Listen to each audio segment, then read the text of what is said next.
और जो व्यक्ति एक जगह पर रहेगा उतना ही परेशान रहेगा।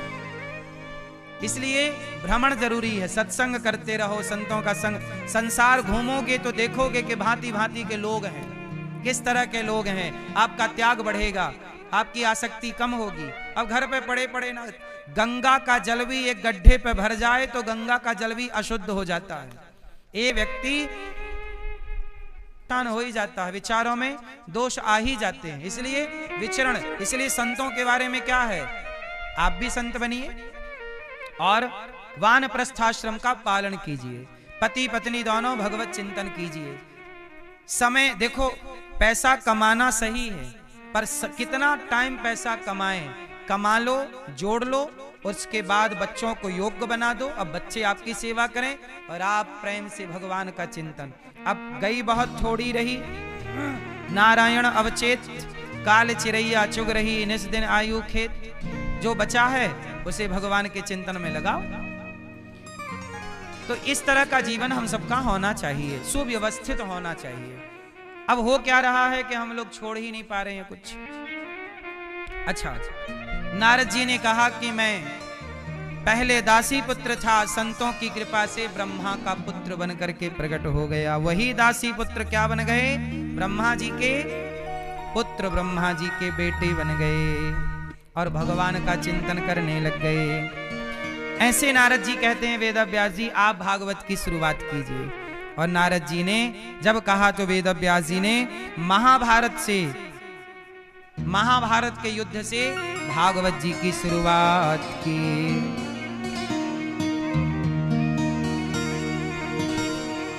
वेदव्यास जी महाराज कहते हैं,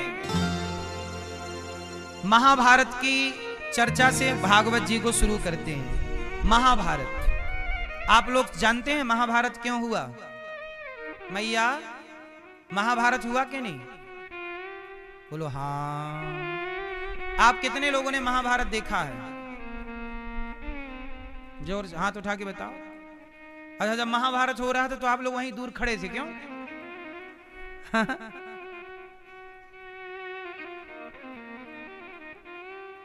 खड़े थे वहीं पे आप लोग? तो कहां देख लिया? टीवी पे। अच्छा हुआ टीवी पे देखा। अच्छा, सामने खड़े होते आप लोग तो किसके तरफ से लड़ते? मान लो आप होते, चलो माना कि, तो मैया आप किसकी तरफ से लड़ती?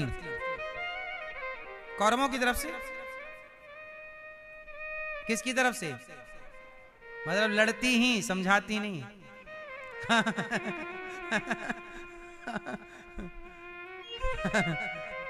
लड़ाई करोगे ही, कहीं भी रहो, किसी भी युग में रहो।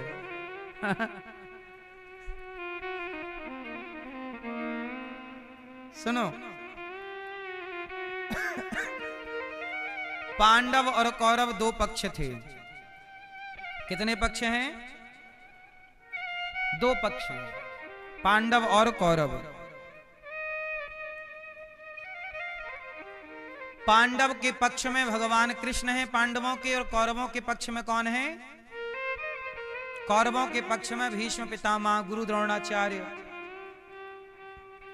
इत्यादि, कर्ण, ये सब कौरवों की सेना में। अच्छा, बलवान किसकी सेना है, कौरवों की कि पांडवों की?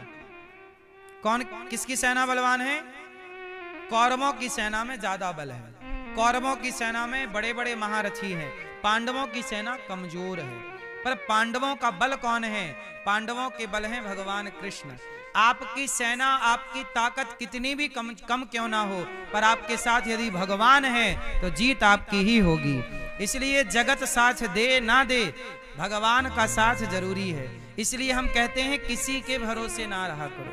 किसके भरोसे? भगवान के आश्रित रहो। हमें और किसी के भरोसे की जरूरत नहीं है। अब देखो ना, महाभारत का युद्ध हुआ, उस युद्ध में 99 कौरव मारे गए, दुर्योधन की जंघा टूट गई। अच्छा, मैं आपसे सवाल कर रहा था कि ये महाभारत हुआ ही क्यों? अच्छा, किसकी गलती से महाभारत हुआ? ये मैया बताएंगी हमारी पीछे वाली, किसकी गलती से महाभारत हुआ? मैया किसकी गलती थी? किसकी? जिसकी? जोर से थोड़ा और। द्रौपदी की। दासी? कौन सी दासी? कान में हम कल से थोड़ा सा तेल डालेंगे, थोड़ा और जोर बोलना पड़ेगा आपको। भैया बताएंगे हमारे किसकी गलती से महाभारत हुआ? किसकी गलती थी महाभारत? मैया, गुलाबी मैया, चश्मा वाली मैया, किसकी गलती से महाभारत हुआ? किसकी? किसकी? धृतराष्ट्र। किसकी गलती से महाभारत हुआ? हाँ सुनो, महाभारत किसकी गलती से हुआ? गलती बहुत लोगों की है, बहुत लोगों की गलती के कारण महाभारत हुआ, क्योंकि एक की गलती से नहीं होता कुछ। जब बहुत लोग गलती करते, एक की गलती तो क्षमा कर दी जाती है।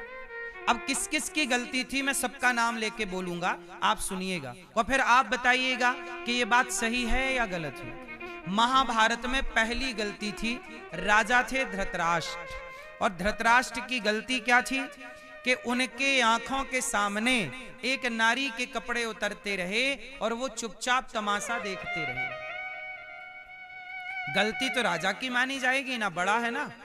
अच्छा, धृतराष्ट्र की गलती ये थी कि पांडवों और कौरवों का बंटवारा नहीं किया। चलो लाज लूटी थी ना, कपड़े उतारे थे, कपड़े उतारे, इसके बाद भी भगवान शांति दूत बन के आए थे। कपड़े उतारने की घटना के बाद जब पांडव 12 साल का वनवास, 1 वर्ष का ज्ञातवास पूरा करके आए, तो महाभारत ना हो इसके लिए भगवान कृष्ण शांति दूत बन के गए थे कि नहीं? बोलो हाँ। और क्या कहा था कि पांडवों को 5 गांव दे दो, पर दुर्योधन क्या बोला कि मैं 5 गांव नहीं दूंगा। यदि 5 गांव दे दिए जाते, बंटवारा कर दिया जाता, तो क्या महाभारत होता? सिंपल बात है, होता। इसका मतलब यह हुआ कि धृतराष्ट्र जी महाराज को बंटवारा करना नहीं आया। इसलिए आप लोगों से कहता हूं कि आप अपने मरने से पहले अपने संपत्ति का बच्चों को ठीक ठीक बंटवारा करके मरना। कहीं आप बिना बंटवारा किए मर गए तो फिर महाभारत होगा आपके घर में। इसलिए मरने से पहले बंटवारा कर दो। तो जितने बूढ़े लोग बैठे हैं सबसे प्रार्थना है, यहां से जाते ही बंटवारा करना। कर चुके हैं तो अच्छा है, और बंटवारा बिल्कुल बराबर का अच्छे से करना, सबको बता के बेटा ये राजी हो ना, ये तुम इसमें राजी हो ना, राजी मर्जी से, ताकि तुम्हारे मरने के बाद तुम्हारे बच्चों में प्यार मोहब्बत बनी रहे। ये ना हो कि एक दूसरे का खून बहाने को तैयार हो जाए। क्या कहते हो, सही है? तो धृतराष्ट्र की गलती है कि नहीं? क्या गलती है? राजा होकर आप न्याय नहीं करते तो आपकी गलती है। न्याय करना चाहिए क्योंकि आप राजा हैं। लेकिन राजा कैसा है? अंधा है, और जहां अंधा राजा होगा वहां उम्मीद न्याय की कहां होगी। जैसे पहले का राजा अंधा था, ऐसे आज हमारे भारत का कानून भी अंधा है। आज भी उम्मीद नहीं है न्याय मिलेगा, आज भी उम्मीद नहीं है, तब भी उम्मीद नहीं थी। द्रौपदी को भी उम्मीद नहीं थी, आज भी उम्मीद नहीं दिखती समाज में। इसलिए आप लोगों से मेरी प्रार्थना है कि अपने बच्चों का बंटवारा, पहली गलती महाभारत की बंटवारा ना होना, ये गलती थी। दूसरी गलती भीष्म पितामह का चुप रहना। किसका चुप रहना? भीष्म पितामह की इतनी मजबूरी क्या थी? अच्छा, मजबूरी क्या थी? पितामह की मजबूरी ये थी, आपको पता है भीष्म पितामह किनके बेटे हैं? किनके? गंगा पुत्र शांतनु नंदन। शांतनु जी का विवाह माता गंगा से हुआ। द्यौ नाम के वसु हैं। भीष्म पितामह पिछले जन्म में द्यौ नाम के एक वसु थे। इन्होंने वशिष्ठ जी की गैया चुरा ली। गैया इनको पसंद आई, गौ माता लेके चले गए और मांगा वशिष्ठ जी ने कि हमारी गैया, तो इन्होंने मना कर दिया। तो शाप दिया कि जाओ धरती पे जाना होगा, देवता हो के तुम ये हमारी गौ माता का अपहरण करते हो, जाओ। तो शाप के कारण द्यौ नाम के वसु को भीष्म पितामह बन के प्रकट होना पड़ा। और भीष्म पितामह बन करके इन्होंने क्या किया? चुप रहे। वशिष्ठ जी पूछ रहे थे मेरी गाय कहाँ है, तब भी चुप थे। और आज इनसे पूछा जा रहा है कि द्रौपदी की साड़ी उतर रही है, क्या आपका चुप रहना धर्म है? तब भी आप चुप ही थे। इसलिए कहता हूं कि जब आप बड़े होकर के चुप रह लेते हैं, जहां गलत हो रहा हो वहां बोलना जरूर चाहिए। चुप रहना अपराध है, चुप रहना पाप है। इसलिए चुप ना रहा करिए, थोड़ा बोला करिए जहां जरूरत है। कई बार बहू पर अत्याचार होता है और बूढ़े घर के सास ससुर जानते हैं कि बेटा गलत है पर चुप हैं। अरे बोलो ना, बोलो, पक्ष लो उसका जो सही है। चुप रहोगे तो महाभारत होगा, बाद में मत रोना कैसा हो गया। इसलिए सच को बोलने की ताकत रखो। भीष्म पितामह नहीं बोले। अच्छा, भीष्म पितामह ने प्रतिज्ञा की थी। अच्छा, भीष्म पितामह ने विवाह क्यों नहीं किया? कारण जानते हो? बोलो हाँ कि ना? नहीं जानते तो बता दूं। नहीं जानते तो सुनो। भीष्म पितामह कौन है, इनके बारे में जरा जान लो। शांतनु और गंगा जी का हो गया विवाह। अच्छा, गंगा जी और शांतनु का जब विवाह हुआ तो गंगा जी ने अपने पति शांतनु जी से कहा था कि मैं जो करूं आप रोकेंगे टोकेंगे नहीं, तब तो मैं आपकी पत्नी बनूंगी। कहा ठीक है। अब गंगा जी क्या करती कि इनके जो बच्चा होता ले जाके पानी में डुबा देती, मार डालती। वो मार क्यों डालती? क्योंकि वशिष्ठ जी ने शाप दिया था, वहां बहुत सारे लोगों की गलती थी, तो सबको कहा था मनुष्य बनना पड़ेगा। तो सब देवताओं ने गंगा जी की शरण ली, कहा कि हम जन्म तो लेंगे पर हमें तुरंत पानी में डुबा देना, तो हम जन्म लेके दोष समाप्त करके वापस देवता बन जाएंगे। तो गंगा जी ने बच्चा पैदा हुआ तो डुबा दिया, दूसरा पैदा हुआ। शांतनु जी को लगा कैसी औरत है, कैसी स्त्री है, बताओ बेटों को मार डालती है। पर शांतनु जी कुछ बोले नहीं, क्योंकि बोलेंगे तो चली जाएंगी। तो 6-7 बच्चे तक तो कुछ नहीं बोले। जब 8वां बेटा भीष्म पितामह प्रकट हुए तब कहा शांतनु जी ने, देवी ये क्या कर रही हैं आप, नवजात बच्चे को मारेंगी, हत्यारिन हैं आप, पाप लगेगा। तब गंगा जी ने कहा महाराज इनको मैंने क्यों मारा? वो पूरी कथा सुना दी कि ये देवता थे, शाप के कारण मेरी शरण में आए, मेरे से कहा कि मेरा जन्म होते ही पानी में डुबा देना, तो मैंने वही इनकी मुक्ति के लिए ये कार्य किया। पर आपने टोका, अब ये रहा आपका बेटा और मैं चली। गंगा मैया चली गई। जब गंगा मैया चली गई तो शांतनु उदास रहने लगे बिना पत्नी के। एक दिन ये गए जंगल में, तो वहां पर एक कन्या इन्हें नजर आई, सत्यवती, जिसे मत्स्य गंधा भी कहते हैं, योजन गंधा भी कहते हैं। तो इन्हें एक सुंदर सी कन्या नजर आई। तो शांतनु ने देखा, बुलाया, यहां आओ, तुम किसकी बेटी हो? कहा मैं यहां नाव चलाने वाले के नाविक की बेटी हूं। तो कहा कि तुम मेरे से विवाह कर लो। कहा मैं कर तो लूंगी, पिताजी से बात कर लो। उस कन्या ने कहा कि मैं देवताओं की कन्या हूं, चूंकि नाव चलाने वाले ने मुझे पाला है, मैं मछली के गर्भ से प्रकट हुई हूं, इसलिए मैं इनकी कुटिया में हूं और ये पिता की तरह इन्होंने मेरा पालन किया है। तो शांतनु जी ने कहा कि देखो आपकी बेटी से हम विवाह कर लेंगे। तो केवट ने कहा कि हम अपनी बेटी का ब्याह महाराज आपसे तो कर देंगे, पर हमारी शर्त है। क्या शर्त है? बोले हमारी बेटी से जो बच्चा पैदा होगा वही राजा बनेगा। यदि इसी शर्त को मानना है तो मेरी बेटी से विवाह करो, वरना मत करो। शांतनु चले गए, क्योंकि शांतनु के पास ऑलरेडी गंगा का बेटा था भीष्म पितामह, तो राजा वही बनते। तो शांतनु ने ये बात छोड़ दी कि हमें करनी नहीं है फिर आपकी बेटी से विवाह, और वो चले गए। ये बात भीष्म पितामह को पता चली कि मेरे पिता को एक लड़की पसंद आई, पर मेरे कारण वो विवाह नहीं कर रहे। तब भीष्म पितामह गए उस लड़की के पास और जाके कहा कि आप मेरे पिता से विवाह कर लो, तो केवट भैया फिर आ गए। केवट ने कहा कि हम विवाह तो कर देंगे अपनी बेटी का आपके पिता से, परंतु इसका बेटा ही राजा बनेगा। भीष्म पितामह बोले ठीक है, मैं प्रतिज्ञा करता हूं कि आपकी बेटी से जो संतान उत्पन्न होगी वही हस्तिनापुर के राजा होंगे, ये वचन है मेरा। तब केवट ने कहा कि अच्छा चलो आपका विवाह होगा, जब आपका बेटा होगा तो आप अपने बेटे को राजा बाद में बना दोगे, उस बेटे को हटा के। भीष्म पितामह बोले नहीं, मैं प्रतिज्ञा करता हूं कि मैं विवाह ही नहीं करूंगा, अखंड ब्रह्मचर्य का पालन करूंगा। अपने पिता की खुशी के लिए भीष्म पितामह सदा कुंवारे रह गए और सत्यवती को लेकर के गए, पिता को दिया। पिता ने कहा कि पुत्र ये क्या है? कहा पिताजी आपका मन इनमें है, आप विवाह कर लीजिए, और इनकी शर्त मैंने मंजूर कर ली कि इनका बेटा ही राजा होगा और कोई राजा नहीं होगा, मैं अखंड ब्रह्मचर्य का पालन करूंगा।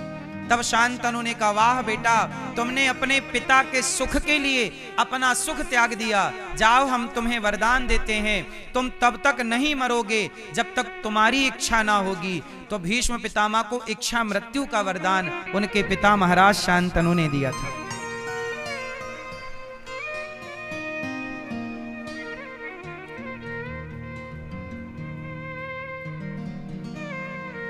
शांतनु, इनका नाम शांतनु क्यों पड़ा? क्योंकि कहते थे कि कोई भी बीमारी हो, कोई भी समस्या किसी की भी हो, ये अपने दोनों हाथ किसी के सिर पर रख देते थे तो उसकी सारी समस्याएं खत्म हो जाती थी, सबका चित्त शांत कर देते थे। इसलिए इनका नाम पड़ा शांतनु, जो सबके तन को शांत कर देते थे, शांति देते थे, इसलिए इनका नाम शांतनु पड़ा। तो शांतनु पुत्र भीष्म पितामह। अच्छा, शांतनु के चित्रांगद और विचित्रवीर दो बेटे हुए। उनमें से विचित्रवीर की तो बचपन में मृत्यु हो गई, चित्रांगद उनमें से एक जो है वो राजा बने, और भीष्म पितामह जो भी राजा बनता उस गद्दी की रक्षा भीष्म पितामह करते। उन्हीं की वंशावली में आगे चल के धृतराष्ट्र आए, पांडु आए और विदुर आए, है ना। कथा बड़ी लंबी है, पूरी चर्चा है।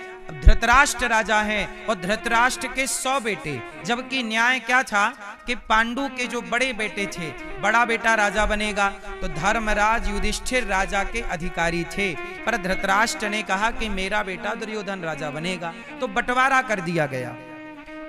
दिल्ली जिसे आज इंद्रप्रस्थ कहते हैं, इंद्रप्रस्थ को दिल्ली आज कहते हैं, वो पांडवों को दी गई, हस्तिनापुर कौरवों को प्राप्त हुई। पर जुआ में सारा जीत लिया छल से। तब भीष्म धृतराष्ट्र ने कहा कि तुम 12 साल का वनवास कर लो पांडव, 1 वर्ष का ज्ञातवास कर लो, हम आपका इंद्रप्रस्थ लौटा देंगे। जब ये वापस करके आए, कहा कि अब हमारा हक दो, तो देने से मना कर दिया। जब देने से मना किया, तब भगवान शांति दूत बनकर आए कि पांडवों को 5 गांव दे दो, फिर भी नहीं दिया। तब महाभारत हुआ। भीष्म पितामह को बोलना चाहिए था, पर भीष्म पितामह की भी गलती नहीं है, वो बोले तो, पर दुर्योधन सुनता ही नहीं। इसलिए कहता हूं कि भीष्म पितामह को ताकत ज्यादा थी, इस दुष्ट को मार ही देते। एक दुष्ट दुर्योधन को मार देने से बाकी लोगों की रक्षा हो रही है, तो सबकी रक्षा कर लेना धर्म था। विदुर नीति कहती है कि उंगली काट देने से हाथ बच रहा हो तो उंगली काट देना चाहिए, एक हाथ काट देने से संपूर्ण शरीर की रक्षा हो रही है तो हाथ काट देना चाहिए, एक व्यक्ति को मार देने से परिवार की रक्षा होती है, उसे मार देना चाहिए, एक परिवार का त्याग कर देने से संपूर्ण राज्य की रक्षा हो रही है, उस परिवार का त्याग कर देना चाहिए, एक राज्य का त्याग करने से संपूर्ण देश की रक्षा हो रही है तो उस राज्य का त्याग कर देना चाहिए। विदुर नीति कहती है कि एक को त्यागने से हजारों की जिंदगी बच रही है, तो एक को दुर्योधन को त्याग दो, पर दुर्योधन को त्यागे ही। जन्म के समय ये बात बोल दी थी विदुर जी महाराज, पर धृतराष्ट्र का मोह ज्यादा था। तो महाभारत क्यों हुआ? भीष्म पितामह की चुप्पी, द्रौपदी की लाज लुट रही थी, इन्हें शस्त्र उठा के और दुशासन को मार डालना चाहिए था, दुर्योधन को, तभी महाभारत खत्म हो जाता। गलत को सहते रहोगे, कांटा बढ़ता रहेगा, दर्द पीड़ा बढ़ती रहेगी। महाभारत क्यों हुआ? धृतराष्ट्र की गलती, पितामह की चुप्पी और कर्ण जैसे मित्र। अच्छा, महाभारत में कर्ण की गलती है या नहीं? उत्तर दो जोर से। हाँ? कर्ण की गलती है कि नहीं? नहीं, नहीं है तो नहीं बोलो, है तो हाँ बोलो। कर्ण की गलती है कि नहीं? जोर से, क्या गलती है? कर्ण की गलती क्या है? कर्ण ने दुर्योधन का साथ दिया, ये गलती नहीं। मित्र का साथ तो देना ही चाहिए। पर कर्ण की गलती कहां है? कर्ण की गलती यहां है कि मित्र को समझाना चाहिए। यदि आपका मित्र गलत है तो क्या उसे नहीं समझाना चाहिए? दुर्योधन गलत था कि नहीं? भरी सभा में कपड़े उतार रहा है, ये सही था क्या? गलत था। तो कर्ण ने समझाया क्यों नहीं दुर्योधन को, यार ये गलत है किसी के कपड़े उतारना, ये गलती मत कर। गलती पे मना करना धर्म है? नहीं रोकेंगे तो अपराध बनेगा। इसलिए मित्र कैसा हो? मित्र वो हो जो मित्र को गलत से रोके। यदि मेरा मित्र शराब पी रहा है तो मैं उसे रोकूं, यार शराब पीना गलत है, यार मांस खाना गलत है, पराई औरत को देखना गलत। इसका मतलब ये छोड़ी है कि मेरा दोस्त दारू पी रहा है तो मैं भी पीऊं क्योंकि दोस्त पी रहा है। दोस्त कहता, आजकल के लोग क्या कहते हैं, महाराज जी मैं शराब पीता नहीं हूं, यारी दोस्ती में पी लेता हूं। क्या दोस्ती यारी? जो दोस्त आपको शराब पिला दे वो दोस्त है या दुश्मन है? उत्तर दो। जो आपको शराब पिला दे, गांजा पिला दे, गलत चरस अफीम खिला पिला दे, जो आपको गलत रास्ता पकड़ा दे, वो आपका दोस्त हुआ कि दुश्मन? जोर से, वो दुश्मन है।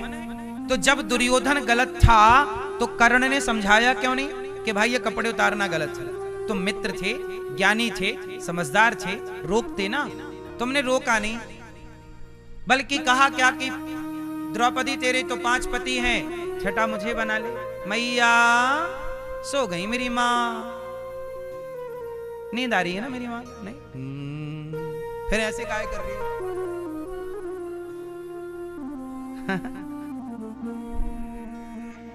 सुन लो मेरी प्यारी माँ, सुनो। कर्ण जैसा मित्र, मित्र का साथ देना धर्म है दोस्तों, पर गलत में नहीं। आपका मित्र बलात्कार करेगा तो आप भी साथ दोगे कि यार मित्र है यार साथ तो देना चाहिए, चल तेरे संग मैं भी कराता हूं। फिर शराब पी रहा है मित्र, चलो यार मैं भी एक पैक मार लेता हूं क्योंकि मित्र है। नहीं, ये मित्र नहीं है, ये शत्रु का काम हो रहा है। आप अपने मित्र को एक थप्पड़ मारिए, क्या शराब पी रहा है? क्या ये धर्म है शराब पीना? तू अपने बच्चों को, अपनी माता को, अपने पिता को, अपने बच्चों को, परिवार को धोखा दे रहा शराब पी के। कल तेरा एक्सीडेंट हो जाए कौन जिम्मेदार है? रोकिए, मित्र का धर्म ये। आज दुर्योधन का नाश हो गया, कर्ण ने रोका होता तो दुर्योधन का नाश होने से बच जाता।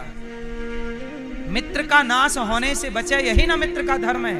ये थोड़ी के नाश होने में सहयोगी बने के चल तेरा नाश हो रहा है मैं भी तेरे नाश में साथ देता हूं। महाभारत बहुत विचार का विषय है। जब अश्वत्थामा दुर्योधन के पास आए, कहा मित्र मुझे तुम्हारी पीड़ा देखी नहीं जा रही। दुर्योधन ने कहा मित्र तुम मेरे लिए क्या कर सकते हो? बोला मैं पांडवों को मार सकता हूं। आधी रात को अश्वत्थामा पांडवों को मारने के लिए चल पड़ा। पांडवों को जब मारने गया तो भगवान पांडवों को उठा के दूसरी जगह ले गए। द्रौपदी के 5 बेटों को अश्वत्थामा ने मार डाला। और जब मारा तो माता शिशूनां निधनम, माता शिशूनां निधनम सुतानां निशम्य घोरम परितप्यमाना। जब द्रौपदी ने सुना कि मेरे बच्चे मारे गए, 5 का सिर काट लिया अश्वत्थामा ने, माता द्रौपदी रोने लग गई, आंसू बहाने लग गई। जब आंसू बहाने लग गई तो अर्जुन आए। देवी क्या हुआ?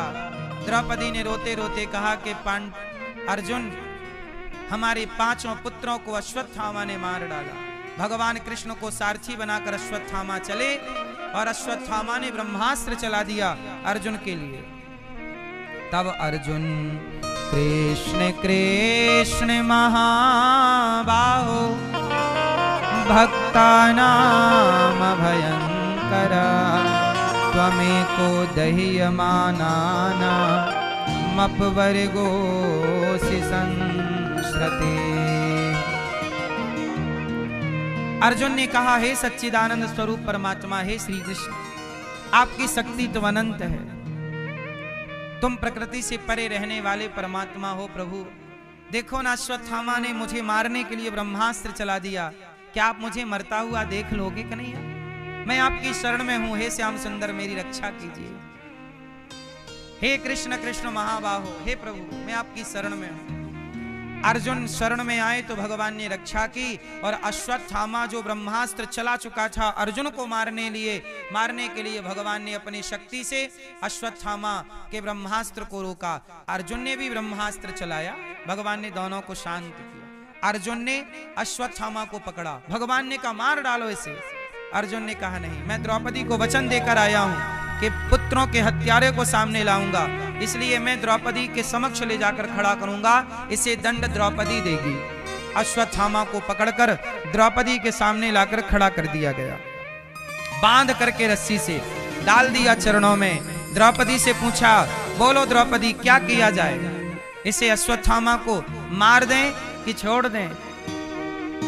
मुच्यता मुच्यतामेष ब्राह्मणो नितराम गुरु। क्या कहा? मुच्यताम मुच्यतामेष। द्रौपदी ने कहा कि अश्वत्थामा को छोड़ दिया जाए। क्यों द्रौपदी, तुम्हें दया आ रही है जो कह रही हो छोड़ दो? मुच्यताम, छोड़ दो। क्यों छोड़ दें? इसने द्रौपदी तुम्हारे 5 पुत्रों को मार डाला है। द्रौपदी ने कहा, क्या इसे मार देने से मेरे मरे हुए पुत्र जीवित हो जाएंगे? नहीं। मारो दीदस्य जननी गौतमी पति देवता। क्या इसे मार देने से मेरे मरे हुए पुत्र जीवित हो जाएंगे? नहीं, बल्कि इसकी माता गौतमी अर्थात गुरु द्रोणाचार्य की धर्म पत्नी अश्वत्थामा की माता रोएगी कि मेरा बेटा मर गया। क्या खून का बदला खून हो सकता है? देखो, नीतियां 2 तरह की हैं। एक नीति, कोई आपको मारे तो आप भी उसे मारिए, ये नीति है। हनुमान जी यही नीति का पालन करते हैं, जिन मोहि मारा ते मैं मारे। कोई आपको मारे तो आप भी उसे मारिए, ये नीति कहती है, धर्म कहता है। परंतु किसे मारें और किसे ना मारें? यदि आपके सामने गुरु पुत्र है, द्रौपदी ने यही तो कहा कि कोई और होता तो इसे मार डालते, पर ये गुरु जी का बेटा है, और गुरु पुत्र गुरु के तुल्य है। आत्मा वही जायते पुत्र, तो ये गुरु पुत्र है, इसलिए इसे मत मारो। द्रौपदी कह रही हैं गुरु पुत्र है इसलिए छोड़ दो। दया धर्म का मूल है, पाप मूल अभिमान, तुलसी दया न छोड़िए जब तक घट में प्राण, इसलिए इसे छोड़ दो। अब मारें। अच्छा ये बताओ, अश्वत्थामा ने द्रौपदी के 5 पुत्रों को मार डाला। अब बताओ आपकी नीति क्या कहती है? अश्वत्थामा को मार दिया जाए कि छोड़ दिया जाए? आप लोग बताओ, क्या करें? क्या करें? मार दिया जाए? ठीक है। अब भगवान से पूछा गया कि क्या करें, तब भगवान ने कहा, ब्रह्मबंधुर्न हन्तव्य आतताई वधार्हणः मयैवो भयमाम्नातं परिपाहि अनुशासनम। भगवान कृष्ण कहते हैं ब्राह्मण को कभी मारना नहीं चाहिए और आताताई को कभी छोड़ना नहीं चाहिए। इसलिए ब्राह्मण है तो मार भी दो और छोड़ भी दो, मार भी दो और क्या करें? बोले अपने से बड़ों का अपमान कर देना उन्हें बराबर होता। मार भी दो और छोड़ भी दो, इसलिए मार भी दो छोड़ भी दो। अपमान करके नहीं, अपने से बड़ों का अपमान ही उन्हें मृत्यु दंड के बराबर होता है। इसलिए आप लोग अपने से बड़ों का अपमान ना किया करिए। अपने माता पिता बड़ों का अपमान नहीं करना चाहिए। जहां आप अपने से बड़ों का अपमान करते हैं मतलब आप उन्हें मार डालते हैं, मृत्यु देते हैं। द्रौपदी मां है, कह रही हैं छोड़ दो, क्यों? मां है ना। मां कैसी होती है? करुणा से भरी। तू कितनी अच्छी है, तू कितनी भोली है, ओ प्यारी प्यारी है ओ माँ, ओ